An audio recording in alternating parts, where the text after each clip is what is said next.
Hello बच्चों, the Bihar teacher history maker मेरा mobile मेरी शिक्षा में आपका स्वागत है। आज मैं लेकर आई हूँ इकाई 3 ख से वस्त्र उद्योग में वस्त्र उद्योग स्थापना के लिए जो कारक है, प्रमुख कारक, उसके बारे में मैं चर्चा करूँगी। तो चलिए बच्चों, हम लोग देखते हैं वस्त्र उद्योग स्थापना के सहायक कारक। तो इसमें सबसे पहले हम लोग देखते हैं कि कच्चे माल की उपलब्धता, ये जरूरी है। क्या है? कच्चे माल की उपलब्धता। वस्त्र उद्योग हेतु कच्चे माल की उपलब्धता महत्वपूर्ण कारक है। क्योंकि जहाँ पे कच्चे माल होंगे वहाँ से अगर हमें कच्चे माल प्राप्त हो सकते हैं तो आसानी से वहाँ वस्त्र उद्योग की स्थापना किया जा सकता है, हमें आसानी से मिल सकता है कच्चे माल। समुद्री हवा और नमी के कारण गुजरात महाराष्ट्र में अच्छी गुणवत्ता के कपास कच्चे माल के रूप में उपलब्ध होते हैं। गुजरात और महाराष्ट्र में, मैंने पहले बताया था ना, गुजरात और महाराष्ट्र में अच्छी गुणवत्ता के कपास मिलते हैं, जिस कारण से वहाँ पे समुद्री हवा होती है और नमी होती है, जिस कारण से वहाँ पर कपास अच्छे रूप में मिलते हैं। तो वहाँ पे इसलिए क्या है, वस्त्र उद्योग बहुत सारे हैं। गुजरात की काली मिट्टी कपास के उत्पादन के लिए काफ़ी उर्वर है। काली मिट्टी में क्या होता है, कपास की खेती की जाती है, इसलिए वहाँ पर गुजरात में काली मिट्टी है जो उसके लिए काफ़ी फायदेमंद है। ऊन से बनने वाले कंबल, स्वेटर आदि कपड़े पंजाब, कश्मीर में ज़्यादा उपलब्ध है, क्योंकि इन क्षेत्र में भारी संख्या में ऐसे जानवर पाए जाते हैं। हम लोग जानते हैं ना कि भेड़ों से ऊन बनते हैं, उससे स्वेटर बनते हैं, तो वो सब कहाँ है, कश्मीर और पंजाब इत्यादि जगहों पे ज़्यादा मिलते हैं। तो वहाँ पे कच्चे माल ज़्यादा संख्या में प्राप्त हो जाती है, तो वस्त्र उद्योग की स्थापना हो सकती है। दूसरा हम देखते हैं कि परिवहन की सुविधा है ना, परिवहन की सुविधा। जहाँ पर परिवहन की सुविधा हो, एक जगह से दूसरे जगह कच्चे मालों की आवाजाही हो सके, तैयार सामानों का आयात निर्यात हो सके, तो वहाँ पर भी वस्त्र उद्योग की स्थापना के लिए बेहतर जगह है। वस्त्रों से संबंधित उत्पादन क्षेत्र निर्यात व आयात के लिए मुंबई, कोलकाता, सौराष्ट्र, कोयम्बटूर, तमिलनाडु में जो है इत्यादि बंदरगाह सड़क, रेल मार्ग और वायु मार्गों से नजदीक अवस्थित है। इन्हीं सब के आसपास क्या है, वस्त्र उद्योग की स्थापना हुई है।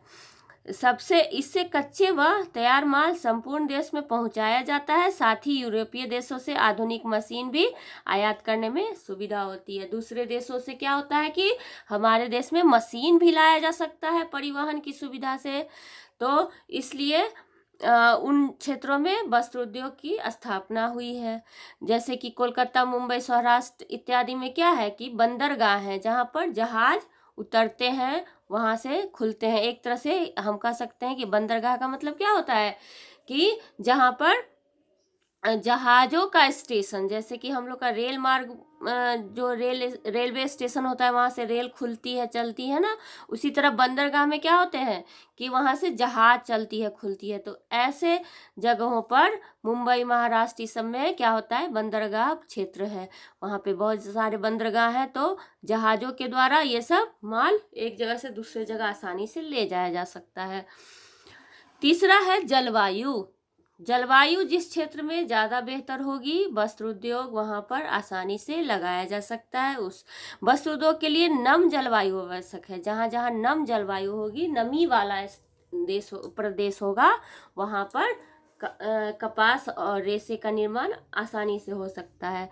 तो जलवायु नम नहीं रहने पर कपास के रेशे से निर्मित धागे टूटने लगते हैं।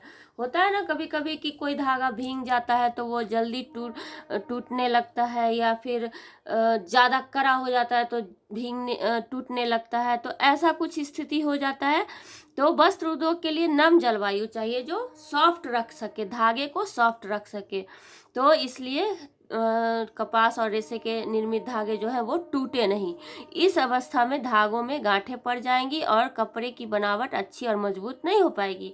क्या होगा कि बार बार वो धागा टूटेगा तो कपड़े की बनावट अच्छी नहीं होगी। ऐसी जलवायु के अभाव में कृत्रिम रूप से आर्द्र जलवायु उपलब्ध कराई जाती है।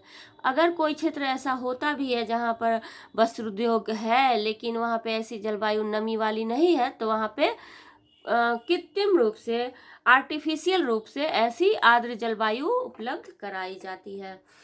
फिर हम चौथा देखते हैं। चौथे में क्या है कि पूंजी की उपलब्धता। ये तो बहुत बड़ा चीज है कि पूंजी की उपलब्धता होनी चाहिए, है ना। तो मुंबई, कोलकाता और अहमदाबाद जैसे स्थानों में पर्याप्त पूंजी निवेश उपलब्ध है। निश्चित एक पूंजी निवेश उपलब्ध है, जिस कारण से मुंबई के प्रमुख पारसी व्यापारियों ने विदेशी व्यापार से जो धन अर्जित किया है उसे वस्त्र उद्योग में निवेश किया, जिससे वस्त्र उद्योग को काफी विस्तार मिला है। मुंबई के प्रमुख पारसी व्यापारी जो थे वो विदेशी व्यापार से जो धन अर्जित किया, विदेशों में जाके जो सामान बेचे और उससे धन प्राप्त हुआ, उससे वस्त्र उद्योग में लगाया और जिससे वस्त्र उद्योग को काफी विस्तार मिला था। तो इस तरह हम लोग 4 देख लिए। अब 3 और देखते हैं इसके आगे के वीडियो में।